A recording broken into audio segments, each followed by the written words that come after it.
agradecida por ter aceitado o nosso convite, né?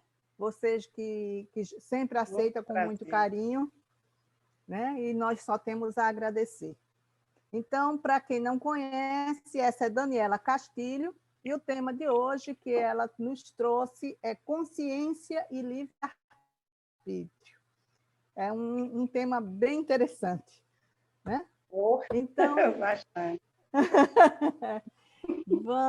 eu convido a todos a fechar os olhos para nos conectarmos com a espiritualidade amiga da nossa casa, os nossos mentores espirituais, mas, acima de tudo, com Jesus, nosso Mestre, e com Deus, nosso Pai, Criador,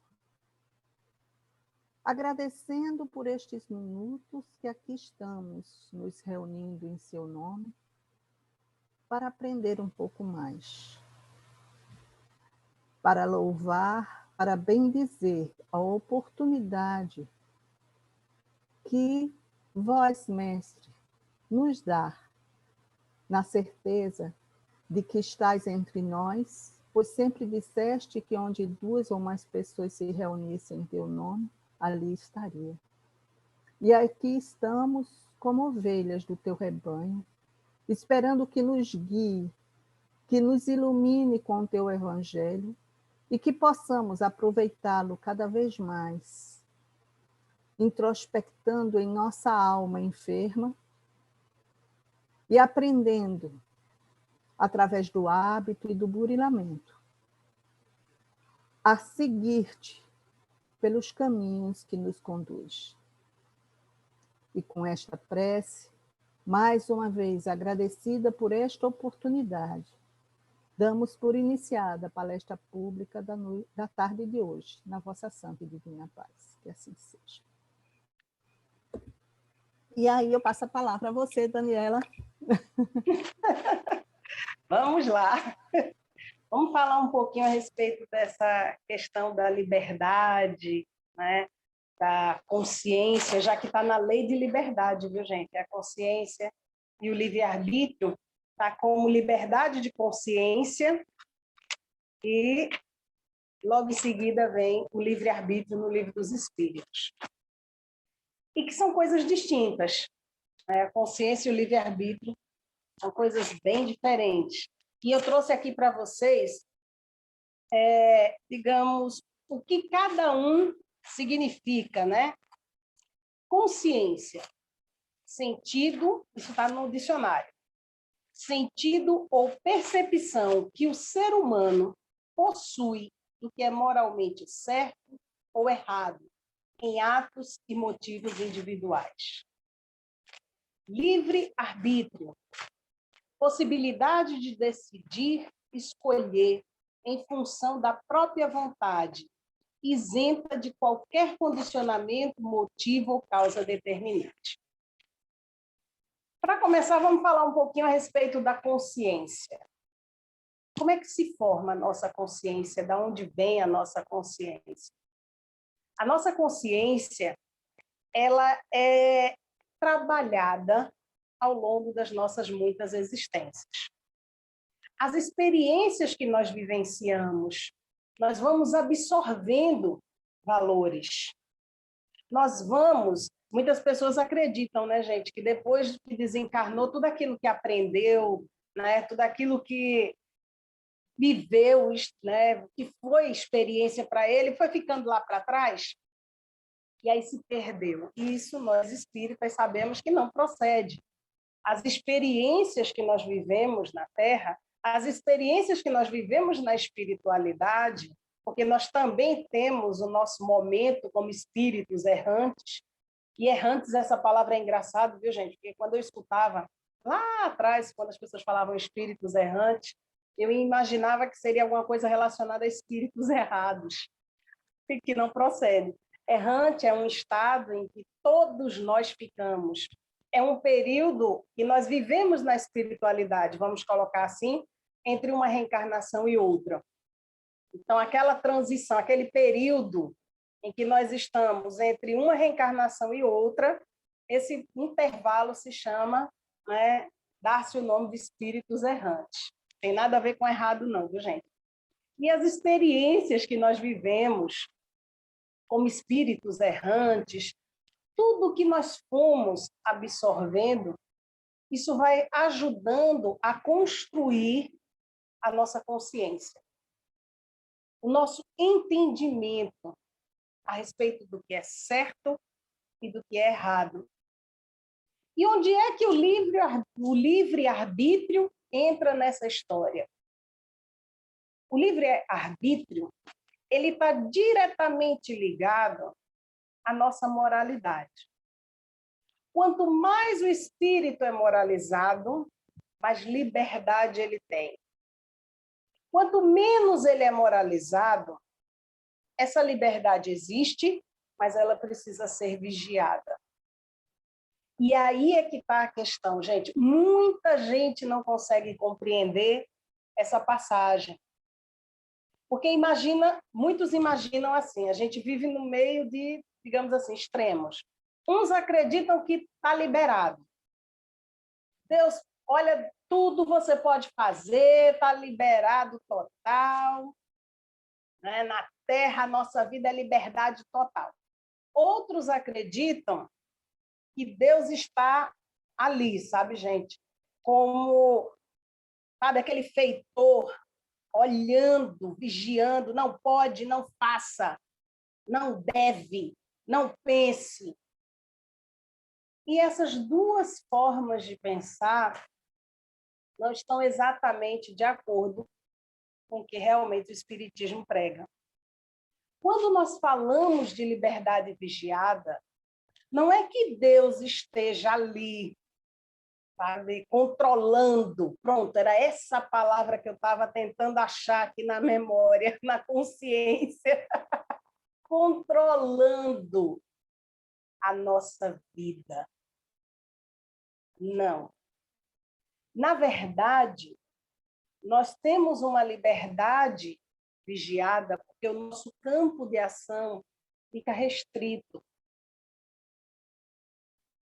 Nós não temos a maturidade, digamos assim, para convivermos com a liberdade. Trazendo isso para a nossa realidade, vamos ver se a gente consegue, né, destrinchar isso melhor para que fique mais bem compreendido. Se eu pegasse uma criança, espiritualmente falando, nós só passamos pela etapa da primitividade. Somos espíritos em nível de prova e expiação. A nossa consciência, ou seja, a nossa capacidade de reconhecimento do bem e do mal, também está em crescimento. Se eu pego uma criança de 4 anos de idade, 5 anos de idade, e digo a ela, a partir de agora, filha, você faz o que você quiser. A vida é sua, você pode aproveitar tudo, você pode curtir tudo. Viva! A possibilidade de isso dar errado é infinitamente maior do que de dar certo. Por quê? Porque aquela criança, ela não tem a maturidade suficiente para todas as experiências que irão se apresentar para ela. Eu vou trazer um exemplo mais claro, para a gente entender o que é a liberdade vigiada, que muitos não conseguem compreender, e acham que Deus está ali nos controlando como máquinas. Os robozinhos, né, que Deus empurra para lá, puxa para cá, e não é dessa forma. E eu até vou dizer a vocês depois por que não pode ser dessa forma. Chico Xavier, no programa Pinga Fogo, ele foi questionado sobre a vida em outros globos, fora da Terra. E Chico Xavier, quem quiser, viu, gente, assistir, está lá, as pessoas têm acesso através do YouTube, ele é claro. Ele diz, existe vida em outros globos, lógico. Isso é óbvio, né, gente? Esse universo imenso, essa quantidade de planetas que nós temos aqui, imaginar que tudo isso foi criado só para nós, É muita presunção nossa. Existem outras formas de vida no universo. E aí, um jornalista ele pergunta a Chico, e por que que o homem, até hoje, nunca conseguiu se comunicar com esses seres, nunca conseguiu ter acesso a esses seres? E Chico Xavier respondeu, porque ainda não é o momento. Porque o homem iria querer escravizar essas civilizações, ele ia querer dominar, ele ia querer explorar a gente, os recursos daquele planeta, daquele ambiente. Iriam se utilizar daqueles corpos para pesquisas, sem o menor cuidado. E Chico Xavier ele deixa claro, quando o homem tiver condições morais, tecnologia suficiente irá aparecer, irá surgir, para que ele possa entrar em contato com seres de outros globos ou de outros planetas. Entendeu o que é a liberdade vigiada? Não é aquele Deus que está ali com aquele chicote, né?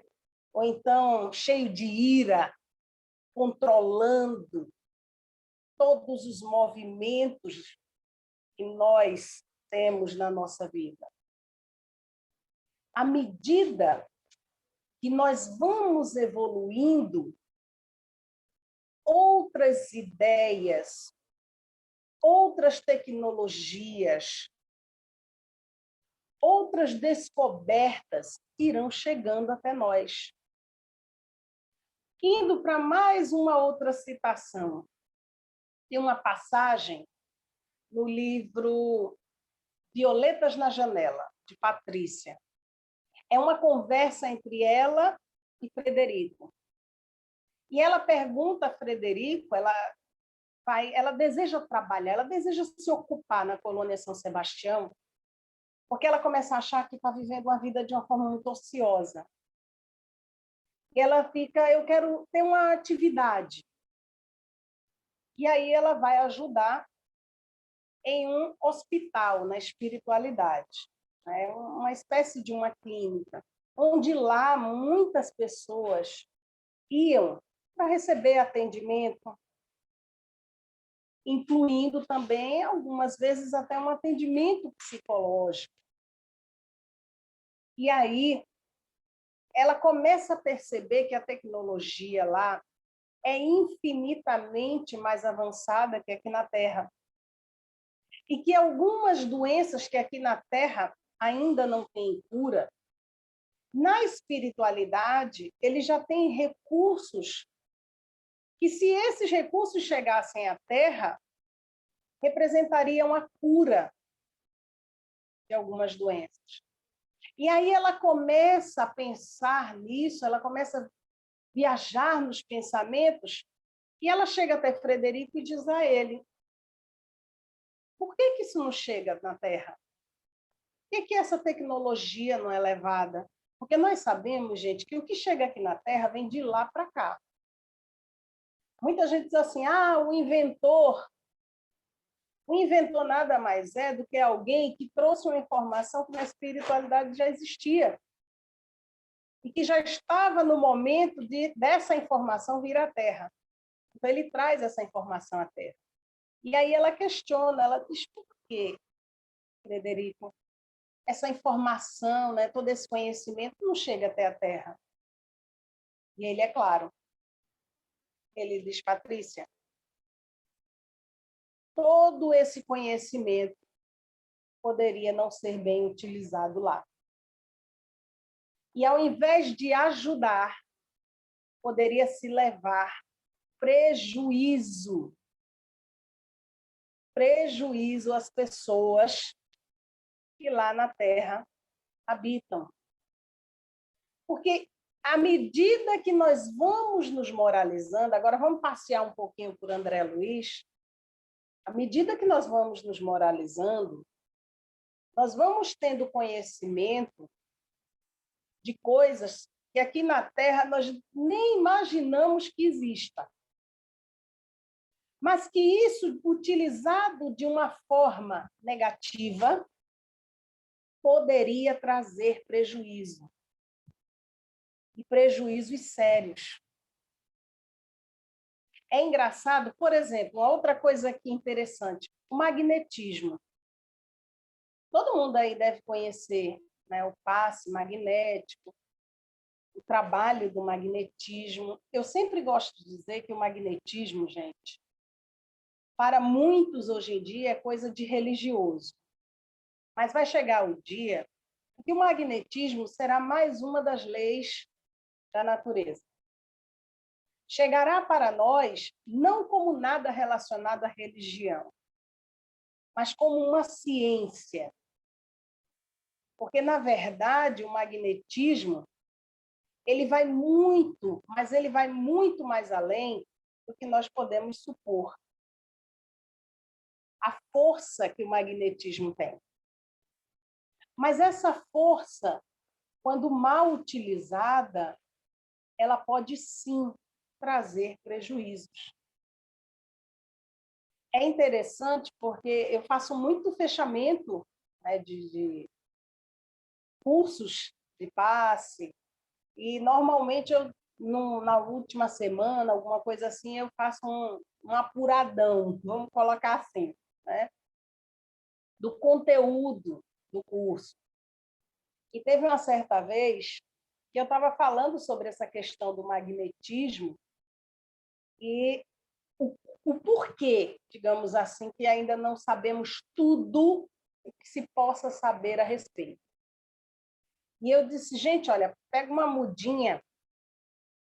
Eu pedi para o pessoal, acho que vocês já devem conhecer, isso daí era muito comum nas escolas, né? Pegar aquele carocinho de feijão e plantar num copinho para nascer uma plantinha, né? E aí, eu falando com as pessoas a respeito, eu disse assim, agora pega a plantinha lá, e eu tinha combinado já com a direção da casa, né? Eu disse, quem conseguiu trazer a plantinha aí traz, e o pessoal mostrou as plantinhas, eu disse, vamos fazer o seguinte, vocês vão impor as mãos, como se estivesse fazendo, gente, uma irradiação sobre a planta, e vocês vão começar a pensar. Uma parte da turma que trouxe a planta, eu coloquei para pensar em coisas boas, desejando paz ao planeta, desejando paz à natureza, desejando respeito, solidariedade entre as pessoas. Podiam lembrar alguém que amam, uma pessoa importante na sua vida, algo que lhe traga alegria, que lhe traga bem-estar. E uma outra parte, eu pedi que pensasse em coisas pesadas, em coisas que lhe trouxessem aborrecimento, né? Se quisessem, até poderiam xingar a planta no pensamento. E aí eles começaram a fazer esse trabalho. E isso durou alguns minutos. Gente, foi tão interessante. E as plantinhas, que eles emanaram aquela energia pesada, teve plantinha que no dia seguinte, gente, é sério isso, parece até brincadeira, estava seca. Aquele germezinho que sobe, né? Aquela plantinha que germina do feijãozinho, estava seca. E já tinha uns que já estavam crescidinhos, porque eu já tinha pedido com antecedência, e eu até brinquei, eu disse assim, olha, se quiser levar alguma plantinha, mas faz o seguinte, só não leva uma planta que você gosta muito, porque aí, dependendo da divisão do trabalho, você pode matar a planta. Né? Eu digo, então é melhor plantar feijãozinho. Aí eu comecei a brincar e eles acabaram adotando isso. E aí, quando eu retornei, eu falei para a turma, eu disse, e aí, como é que está a plantinha? E, gente, foi unânime. Aqueles que emanaram aquela energia densa para a planta, as plantas morreram. Elas, no outro dia, já estavam totalmente secas, né? Destruídas realmente. Então, aí eu comecei a conversar com eles a respeito da questão do pensamento. Magnetismo é uma coisa fantástica, é uma ferramenta maravilhosa, mas quando mal utilizada, ela também pode trazer prejuízos. E por que que nós não temos ainda o domínio total desse conhecimento do magnetismo? Porque poderíamos trazer prejuízos para as pessoas. Viu como a questão da liberdade vigiada ela é muito mais ampla do que muitas pessoas conseguem compreender. Quando nós falamos de uma liberdade vigiada, a criatura já pensa assim, não, pelo amor de Deus, o espiritismo não tem, não prega essas coisas, que é isso? Mas aí na Gênese, no próprio livro dos Espíritos, deixa claro, à medida que nós evoluímos, essa liberdade aumenta. Essa capacidade da escolha se amplia. A capacidade da escolha, tem outra questão, gente. Responsabilidade. Porque muitos imaginam, nossa, estou livre, estou exercendo o meu livre-arbítrio. É aquela história, né? Eu fui fazer uma live agora no final dessa semana e eu estava falando para as pessoas aquela história, né? O corpo é meu, eu faço o que eu quiser, o meu corpo. Estou exercendo o meu livre-arbítrio, o corpo é meu. Só que à medida que nós temos a consciência que o corpo ele nos é emprestado, ele nos é cedido, ele não nos pertence. O corpo pertence ao planeta e nele fica. O corpo pertence à vida material. Vou trazer assim para ficar mais claro. Se o corpo fosse nosso mesmo, quando nós acordássemos do lado de lá, estava o cadáver do lado, e a gente puxando ele pelo colarinho, para todo canto que fosse, saia carregando ele. Então, o corpo não nos pertence, nos é cedido, nos é emprestado para que possamos viver uma vida na matéria.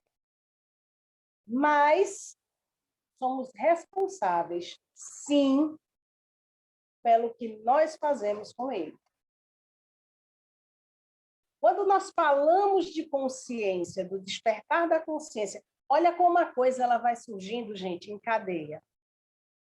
À medida que a nossa consciência se amplia, que a nossa capacidade de distinguir o certo do errado aumenta, o nosso livre-arbítrio vai se expandindo, porque a liberdade vai sendo dada àquele que já sabe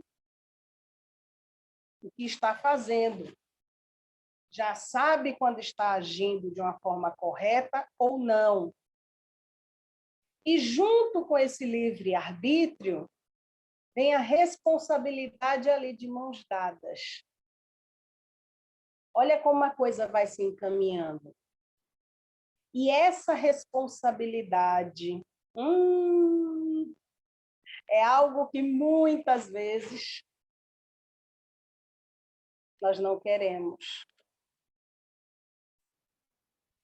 Hamed, ele diz que quanto menos evoluído é o espírito, mais irresponsável com a sua própria vida, com a vida dos seus semelhantes e com tudo que tem à sua volta, ele é.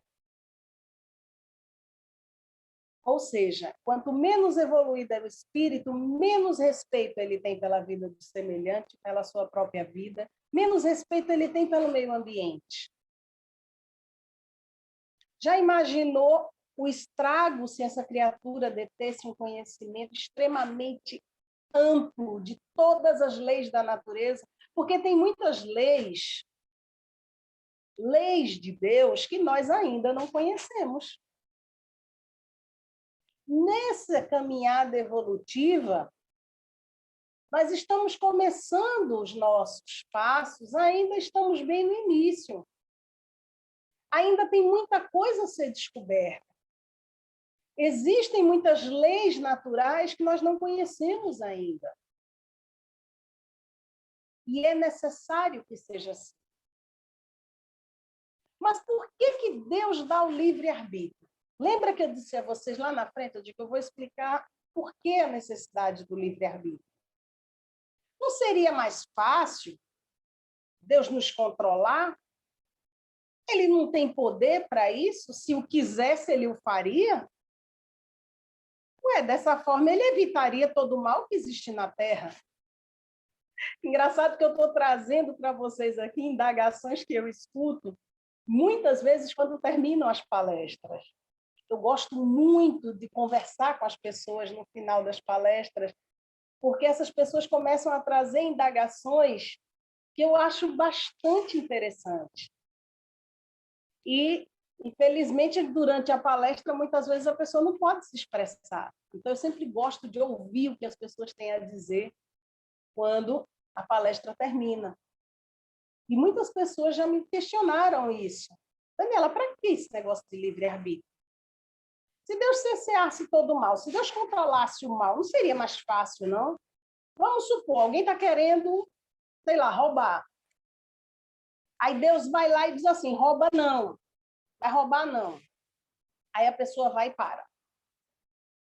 Aí a criatura pensa, poxa, não seria melhor para aquele que ia roubar, porque, vamos colocar assim, viu, gente? Vamos botar dessa forma, que foi como a pessoa me falou. É um pecado a menos para ele. E não seria bom para aquele que não foi roubado? Porque só assim não passou por essa situação difícil? Não seria melhor, não? Só que aí, o crescimento seria de fora para dentro. Ou seja, nós não iríamos cometer erros por imposição e não por consciência. Olha a diferença. O nosso livre-arbítrio, ele existe porque, através dele, nós podemos colocar, digamos assim, tudo aquilo que nós somos na prática, no nosso dia a dia. Nós temos o poder de escolha, se queremos ou não tomar tal atitude. Responderemos pelas atitudes que nós tomarmos através da lei de causa e efeito. E através dessas respostas, amadureceremos. E nesse amadurecimento, nós iremos começando a entender qual o nosso papel no universo. Nos mundos regenerados, por que nós não podemos dizer que os espíritos que ali habitam são ainda espíritos bons? Quem já leu o livro dos espíritos vai ver que lá diz assim, é um repouso para os espíritos que estão vindo de um mundo de provas e expiações. Mas por que um repouso? Porque no mundo de regeneração, os valores morais são mais fortes. São as correntes, digamos assim, que amarram o homem a uma vida mais moralizada, elas são mais resistentes. E é uma ideia coletiva. A ideia do respeitar o limite do outro, o espaço do outro, a ideia do coletivo, vamos melhorar a vida para o nosso bairro e não só para mim. Então, isso é muito forte. E os espíritos que lá habitam, eles não praticam determinadas condutas, muito mais por disciplina, digamos assim. Eles vivem num regime muito mais disciplinado e muito mais organizado, e eles se adequam a isso. mas eles ainda não desenvolveram a consciência plena do bem. Né? Espero que tenha dado para todo mundo entender. Por isso que os livros, eles não trazem os mundos regenerados como um mundo habitado por espíritos superiores, mas sim por espíritos já disciplinados, onde eles já percebem a importância de uma vida mais regrada, mais moralizada, onde eles já têm mais consciência do valor da sua própria vida, da vida do seu semelhante e a importância de cuidar do meio onde ele vive. Mas essa consciência, gente, nossa, a hora passa bem rapidinho. Então, eu estava aqui de olho no relógio. Essa consciência, ela também sofre, digamos assim, algumas interferências. Lembra que lá no início eu falei isso? E eu acho fundamental nós falarmos sobre isso quando nós falamos de consciência. E uma das interferências que a nossa consciência também sofre, gente, chama educação. Uma boa educação, ela faz realmente milagres. Muitas vezes, lembrei de uma frase de Emmanuel aqui, né? Nós não sabemos a força que tem uma boa educação para o espírito. Tem uma passagem do livro Céu e Inferno. Eu não estou lembrando direitinho, gente, o nome da história, mas eu sei que é naquele capítulo dos criminosos, onde tem um rapaz e ele estava em sofrimento, ele foi evocado, né, em Paris, na Sociedade Espírita de Paris, porque as pessoas conheciam, ele era criminoso, conhecido da época, e acabou morrendo, e ele teve a cabeça, né, decepada, era digamos assim, uma das penas daquela época, era ter a cabeça degolada. E ele teve pena de morte. E quando ele foi evocado na Sociedade Espírita de Paris, perguntaram a ele como ele estava. E ele conta, né, a experiência dele como espírito, como é que estava do lado de lá. Mas ele também disse uma frase, gente, que eu usei até essa frase dele na íntegra em um seminário, onde ele fala a respeito da educação. Se ele tivesse tido uma educação mais voltada aos valores morais, uma educação mais voltada à bondade, à solidariedade, ele não agiria daquela forma. Isso é para nós percebermos a nossa responsabilidade como formadores de homens de bem. E quando eu digo homens, eu incluo também as mulheres, viu, gente? Estou generalizando. Nós, pais, avós, os tios, responsáveis, que convivemos com essas crianças, nós temos a responsabilidade de ajudarmos a lapidar a sua consciência, ajudarmos aquela criança a perceberem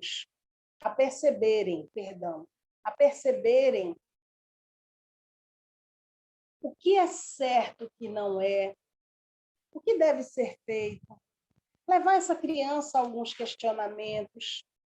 Um outro dia, a minha filha chegou para mim e disse assim: mãe, na minha escola tem um garoto que ele é cadeirante, que todo mundo perturba com ele na hora do recreio.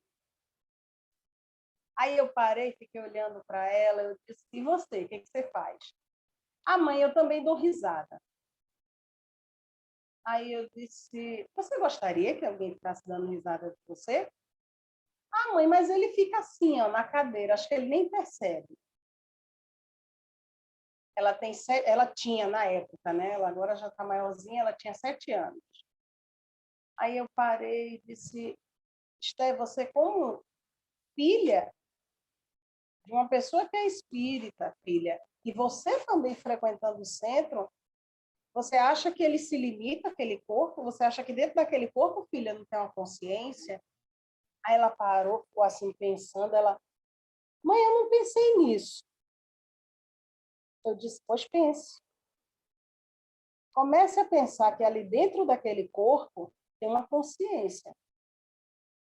Você ia gostar que as pessoas fizessem isso com você?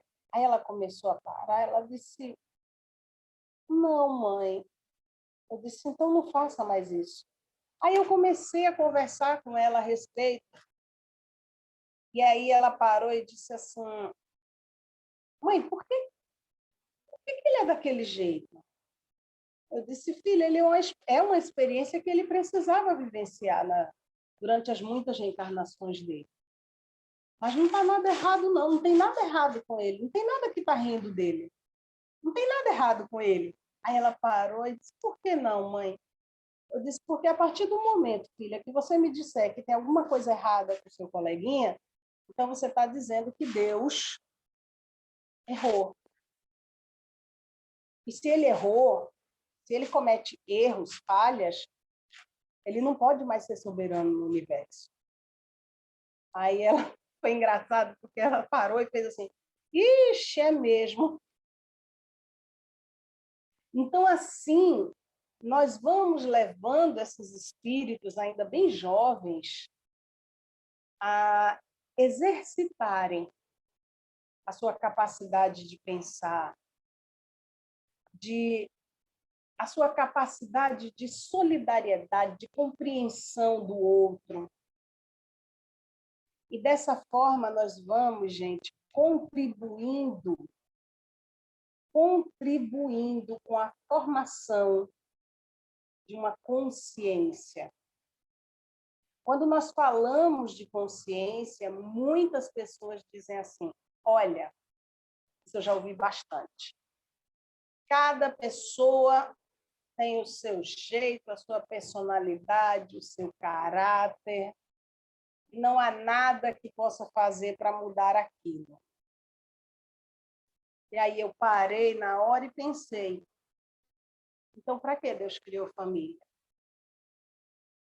Para que Deus criou pai e mãe? Por que nós não somos como os animais? Algumas espécies de animais têm seus filhos e, por puro instinto, os filhos, quando conseguem autonomia para sobreviver, eles são abandonados. Por que não fazemos o mesmo? E sabe por que nós não agimos assim? Porque cabe à família. A família, gente, é interessante porque é como se fosse uma pedra que lapida a outra. É como se estivéssemos atritando ali as pedras e uma vai ajeitando a outra. E isso vai fazendo com que a nossa consciência mude. Quantos e quantos espíritos não trazem tendências difíceis? E graças à educação que eles recebem, graças à vigilância da família, aos valores que lhes são passados durante toda uma vida, esses espíritos não vão adquirindo novos valores e esses valores vão freando impulsos que ele tinha lá atrás. Por quê? Porque o conhecimento, a compreensão chegou. Agora está com o livre arbítrio dele. E quando ele compreende que essa liberdade ela vem com responsabilidade, aí sim, aí mais do que nunca, ele começa essa vigilância que é necessária em seus atos. E antes que a gente passe para frente, tem uma história de uma amiga que é de um centro espírita, e ela recebeu uma comunicação, faz muitos anos isso, o filho dela já é um homem, já adulto, e ela recebeu uma comunicação de um espírito que iria reencarnar através dela, e que seria uma reencarnação muito difícil, que eram dívidas do passado, e que ela se dedicasse bastante à educação e à moralização desse espírito. Gente, na época eu não a conhecia, eu acho que eu devia ser criança, né? O filho dela é mais velho do que eu. Aliás, eu não tinha nem nascido ainda. E aí ela ficou desesperada. Aí o filho nasceu, depois veio mais uma outra filha, depois vieram outros filhos. E ela começou a perceber que um dos filhos dela, ele tinha uma característica muito peculiar. Ele tinha uma característica muito forte voltada à desonestidade. Em tudo, de alguma forma, ele tentava tirar algum tipo de vantagem. E ele tinha uma outra característica também, ele muito pequeno, viu, gente? Muito pequeno. Ele ele sabia arrombar porta, cadeado. Ninguém ensinou. Ele aprendeu sozinho. Tinha um temperamento extremamente difícil. Quando ela começa a contar a história, né, de toda aquela vida junto do filho, você fica pensando, Deus do céu, como pode? Só o amor faz uma criatura não desistir de um espírito com essas características, só o amor. E ela insistiu. Ela insistiu na moralização desse filho. Foi muito interessante, porque ela sempre sonhava com uma pessoa, era uma mulher, que a acompanhava. E essa mulher nunca falava com ela. Aí teve um dia que ela foi dormir, e quando ela abriu os olhos, ela viu a mulher do lado dela. E nessa época o filho já estava bem mais tranquilo, né? Já estava... Muitos dos costumes ele já tinha abandonado, né? Já estava uma pessoa muito mais generosa, muito mais voltada a Deus. E nesse dia que ela abriu os olhos e viu a mulher ao lado dela, o espírito disse, olha, agora eu já posso ir embora. Aí ela disse, tomou aquele susto, porque o espírito nunca falava com ela, ela sempre ouvia nos sonhos, ela ouvia dentro de casa, durante muitos anos. E ele disse, agora é ela, né, que se apresentava como mulher. Aí disse, agora eu posso ir embora. Porque o trabalho que precisava ser feito na vida, aí falou o nome do filho, que era justamente o filho mais difícil que ela tinha. Ele disse, esse trabalho foi realizado. Ela disse, agora eu vou lhe dizer uma coisa. Durante várias reencarnações, ele sempre viveu envolvido em práticas criminosas. E nesta reencarnação, justamente por ele não ter conseguido essa abertura, por ter recebido uma educação muito segura, muito firme, muito baseada em valores morais, ele hoje pode até sentir a vontade, mas ele se questiona se o que ele vai fazer é certo ou não.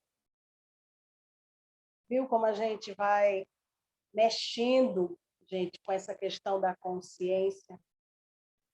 Viu como a gente vai contribuindo com a formação desse homem de bem? E agora vamos partir, gente, Livro dos Espíritos. Essa é uma outra questão que a gente vai pegar aqui, só está faltando agora.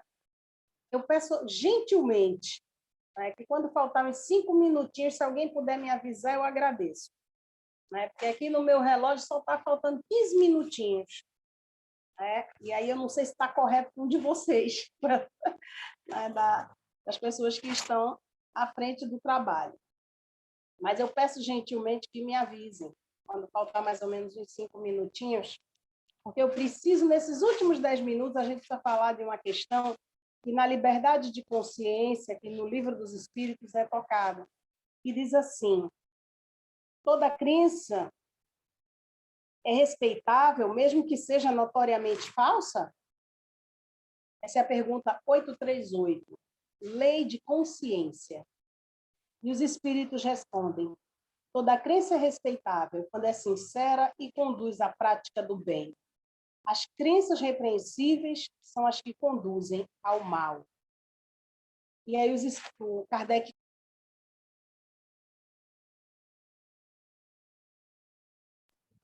É repreensível escandalizar na sua crença aquele que não pensa como nós? E os espíritos responderam a Kardec: é faltar com a caridade e golpear a liberdade de pensar.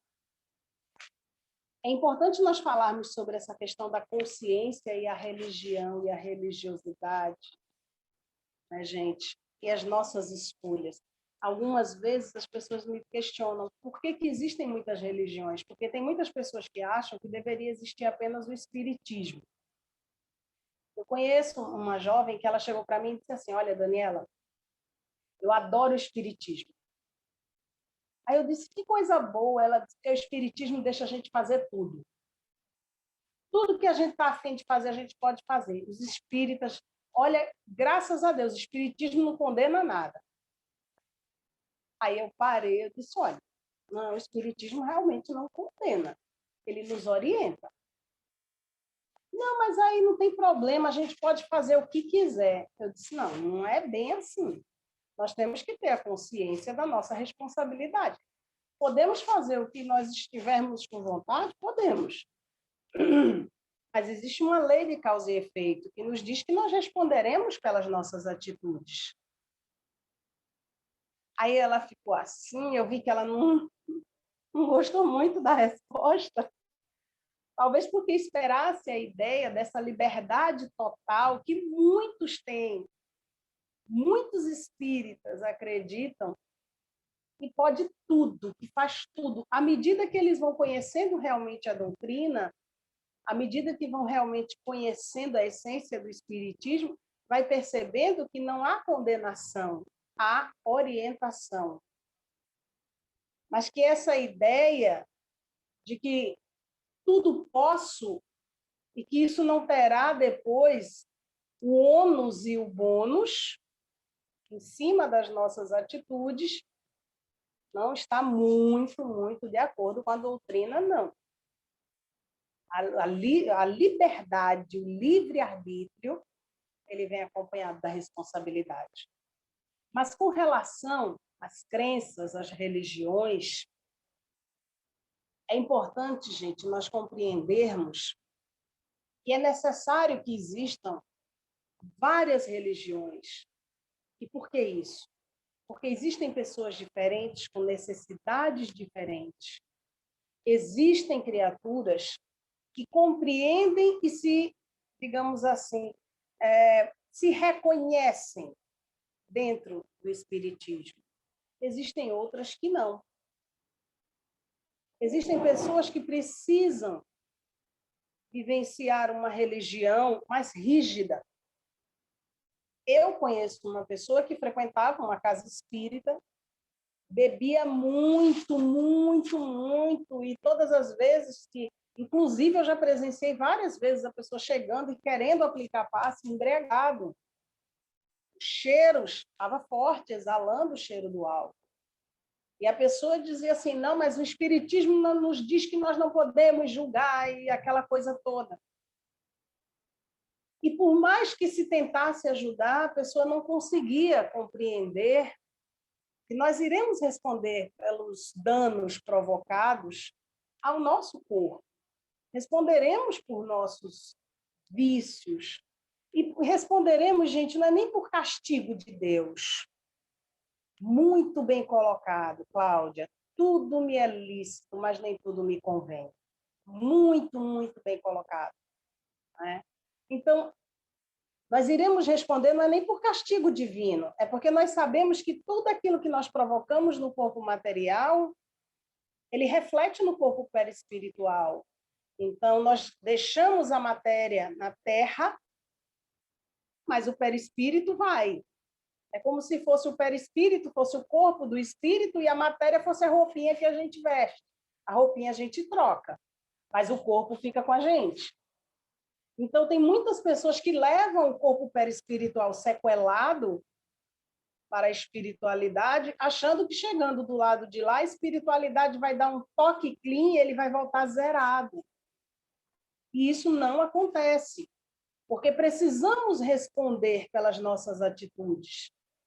E daí vem muitas criaturas que nascem doentes, que já nascem com corpos extremamente debilitados por atitudes e escolhas que foram tomadas em vidas passadas. Pessoas que já nascem com uma predisposição a determinadas doenças. E isso tudo nós vamos compreendendo que nada mais é do que a lei de causa e efeito. E esse rapaz, ele se afastou do espiritismo. Ele não quis mais ser espírita e ele se tornou evangélico. E, gente, por incrível que pareça, eu o conheci dentro de uma casa espírita. Nossa, eu acho que nós convivemos mais de 6 anos e eu nunca vi nenhum tipo de melhora da parte dele. E quando ele se tornou evangélico, o pastor chegou para ele, fez um terrorismo, gente, sério mesmo, disse a ele que você vai para o inferno e de lá você não sai. E fez uma pressão na cabeça dele muito forte e ele acabou cedendo. Então, quanto mais endurecido é o espírito, mais endurecido faz-se necessário, que se chegue a ele as orientações, digamos assim, elas precisam chegar de uma forma mais forte. Quanto menos, digamos assim, quanto menos endurecido é o espírito, mais ele exerce a sua capacidade de reflexão. Quanto mais endurecido, menos ele reflete sobre as suas atitudes, sobre as suas escolhas na vida. Então, toda religião ela tem o seu valor, ela tem a sua importância. Todo caminho que nos conecta com a divindade, ele é importante. E de uma coisa nós tenhamos a certeza: na espiritualidade, nas colônias espirituais mais evoluídas, com certeza absoluta, não encontraremos só espíritas.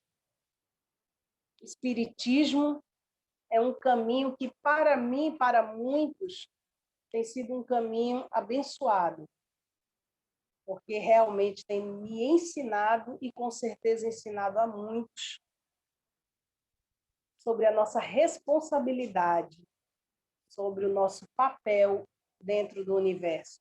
Mas muitas pessoas têm encontrado as respostas que anseiam, têm encontrado esse caminho abençoado através de outras crenças.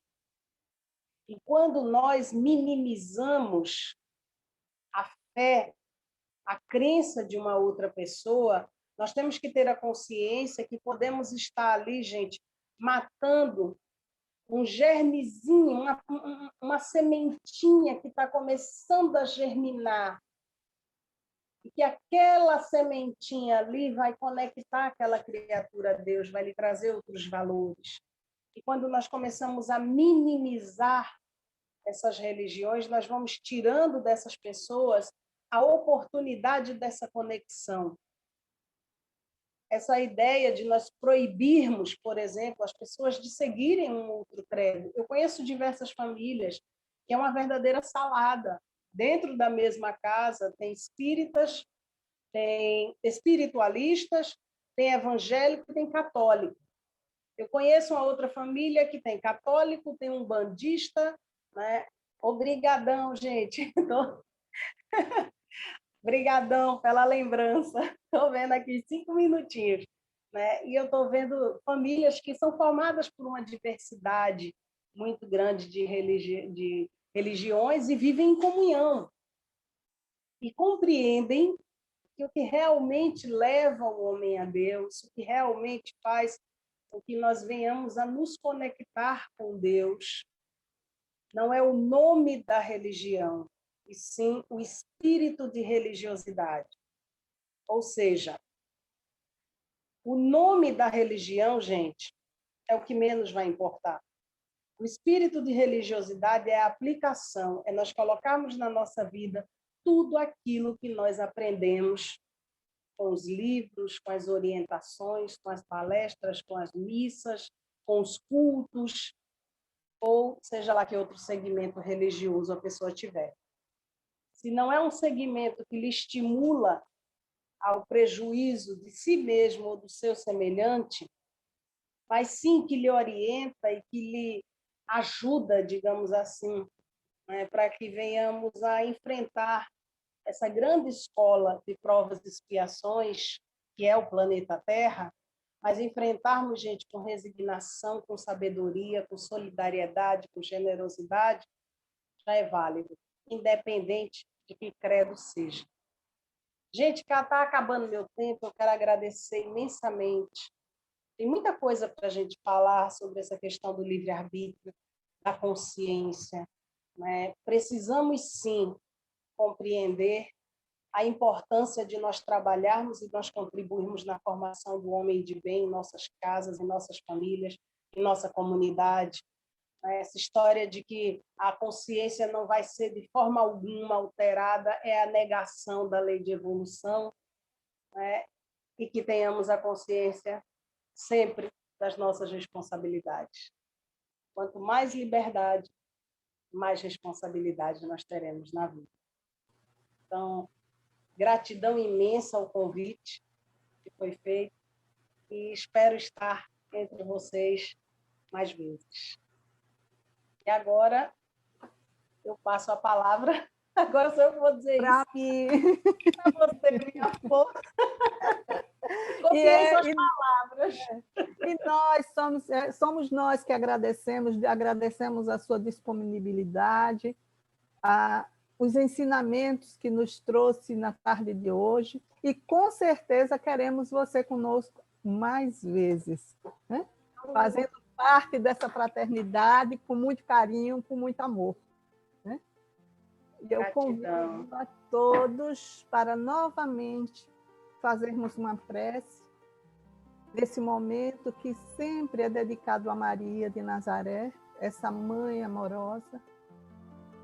Pedimos a sua misericórdia infinita, que se derrame por todo esse planeta,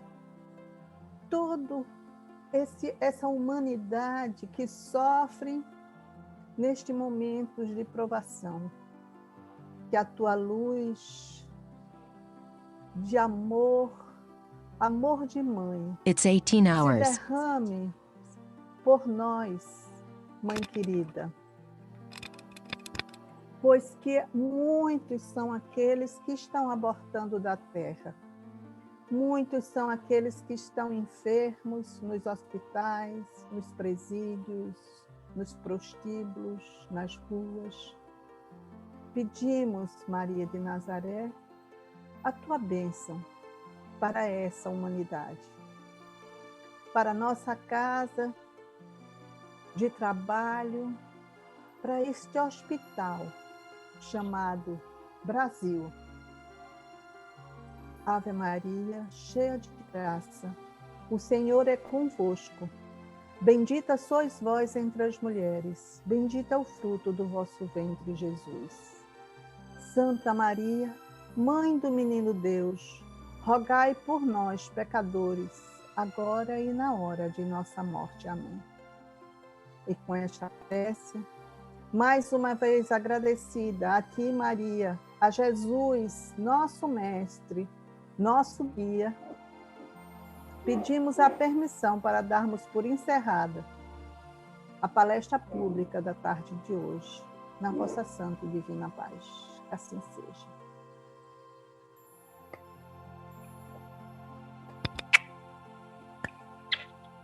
Saudade, gente.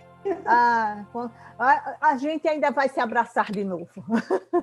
Vamos! Muito! Beijo a todos! Beijo!